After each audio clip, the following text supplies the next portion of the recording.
এখন যে স্থানটিতে দাঁড়িয়ে আছি আমি সেটা চিমচাচুই, এবং যে বিল্ডিংটি আপনারা দেখতে পাচ্ছেন সামনে সেটি হচ্ছে ঐতিহ্যবাহী Chungking mansion building. I am sure আপনারা এই বিল্ডিংটির নাম শুনেছেন। হংকংয়ে যারা আসে ভারতীয় উপমহাদেশ থেকে বা সারা বিশ্ব থেকেই, তাদের কাছে এটি খুবই পরিচিত একটি বিল্ডিং। এটাকে বলা যেতে পারে একটি মিনি সাবকন্টিনেন্ট।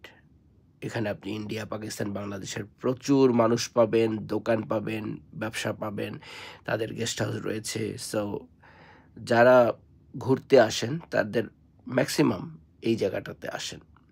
আজকে আমি যখন ঢুকছিলাম তখন মৌ মৌ করছিল, মানে আমাদের ইন্ডিয়ান ফুডের বা বাংলাদেশি, পাকিস্তানি একই তো ধরনের ফুড আমাদের, তার যে খুশবু, বিরিয়ানির খুশবু আসছিল, যেটা হংকংয়ের অন্য কোথাও কিন্তু আপনি পাবেন না। এই যে বাসটি আপনারা দেখতে পাচ্ছেন, সিটি ফ্লায়ার, এটা ডাইরেক্ট এয়ারপোর্ট থেকে এসেছে। আপনিও যখন আসবেন এই বাসটিতেই আপনি ঠিক এখানে নামবেন, চুংকিংয়ের সামনে। অবশ্য আপনার যদি অন্য কোনো হোটেলে বুকিং থাকে সেটা অন্য বিষয়, বাট মেজরিটি এটা রেকমেন্ডেবল যে আপনি প্রাথমিকভাবে সেই চুংকিংয়ে তথ্য অ্যাটলিস্ট অনেক পেতে পারেন হংকং সম্পর্কে।